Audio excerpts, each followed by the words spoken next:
Good afternoon.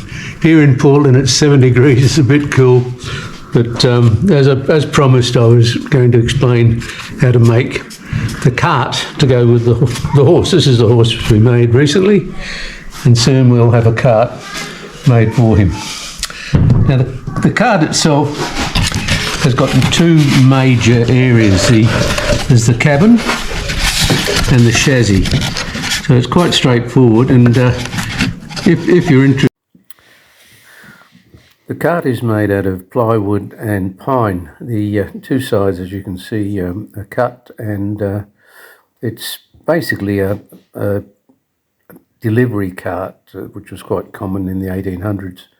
The assembly is quite simple. As you can see, I use PVA glue, and I cut inch square timbers for the internals of the cart. I use a nail gun for assembly, but if you don't have that, it's quite easy. You can put it together with just ordinary panel pins. The two sides naturally are cut at the same time, so they match. And if you're interested, I can supply the full-size plans for this cart. It uses a chassis which is common to other designs as well, but this is our basic delivery cart, which is like the old post office van. As you can see, it's quite easy to make. Once you've got it assembled, you just need to sand off the rough edges. You match up the two sides, so make sure that they are exactly the same, of course. And when you put it together, I've made quite a few of these, some for small businesses actually, and put signages on them, and they have them, as their display, like a florist shop, or even our local post office has one with the Australia Post symbols on it.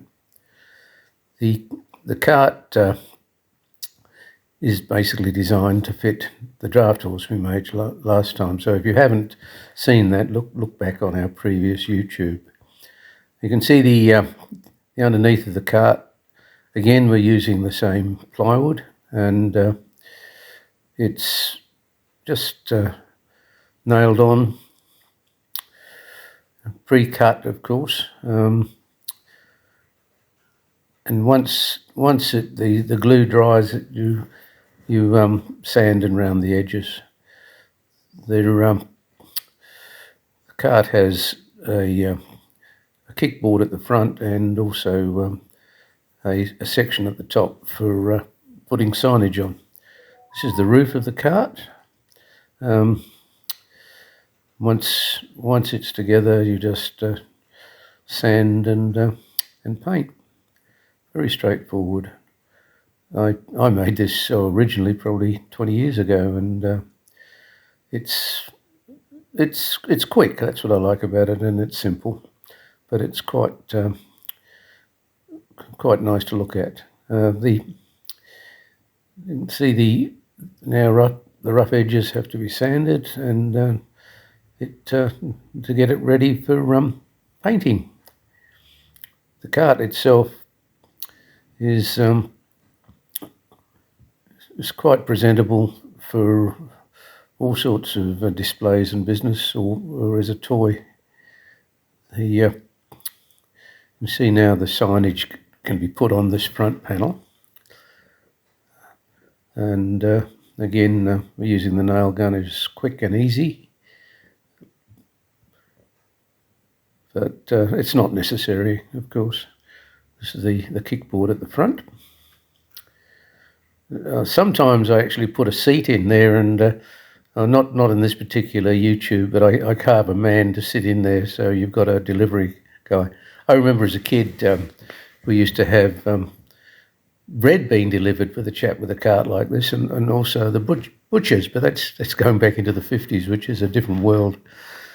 Now the tailgate I usually attach with thin leather as the hinge, and I use decorative chain and little brass hooks to hold the chain together. So that's the cart.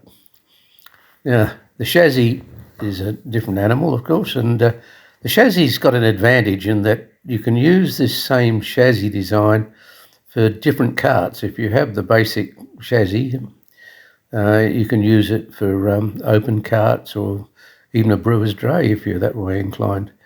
But as you can see, you cut it square, and I just whittled it down with a knife and then sandpaper it to shape. Again, if you need the full-size plans, they should be available. So once you've got the two matching sides, you sand them and get them organised to assemble. The wheels, actually, in this particular cart, I think are a bit small, but we need to have the wheels in a position so the cart is not leaning. So you can see, so we put in these additional blocks.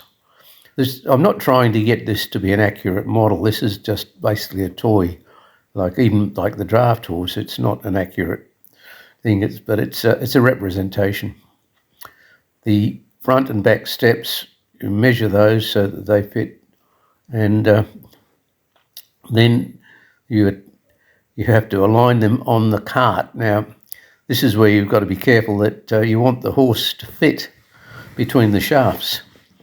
And this particular size, it's quite easy to do because the back corners of the shafts fit directly at the back of the cart, and internally at the front, it's just the thickness of the plywood to give the correct angle.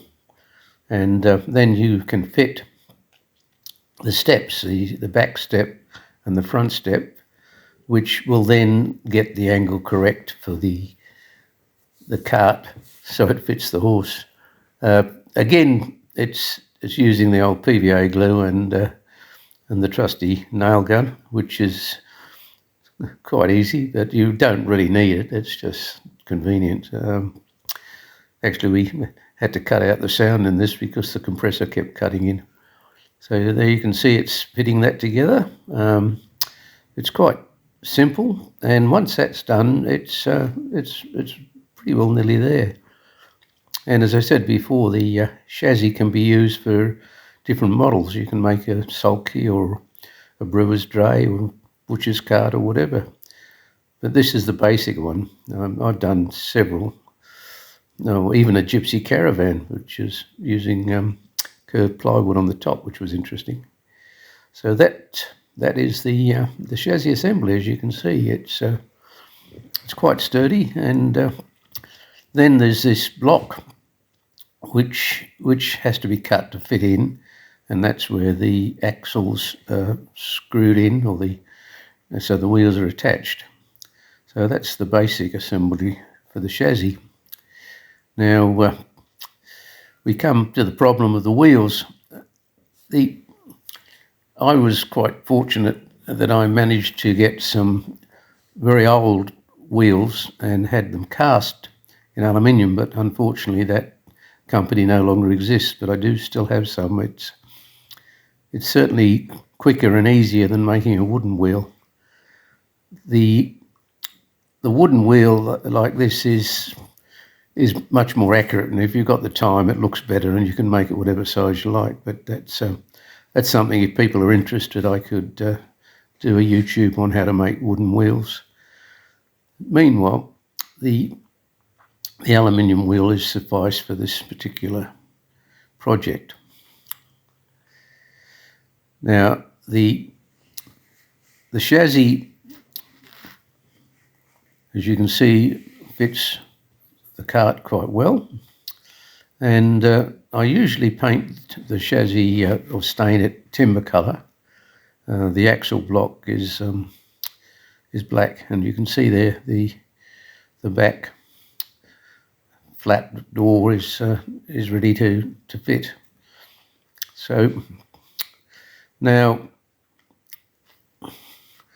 the basic chassis is ready and ready to paint.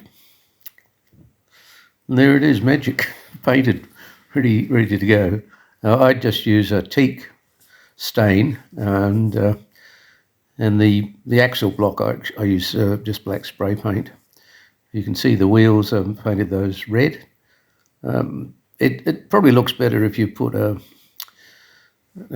tyre on the wheels, but that's another thing which can be complicated. But as it stands, I use hex head screws, and that makes a nice looking axle. And the gold colour, I think, is quite accurate. So there you go. There's the chassis, which is the chassis for this cart, but is also suitable for others. And I make an additional piece of leather work here, which I fit over the shafts for when you fit the horse, so it all fits together well. So there we go. We've got the chassis, and now there's the cart, which has been painted red. And note the little boxes in it, just so he's got a parcel delivery. And the cart fits the horse that we made last time. And it's a nice decorative piece. I just think it's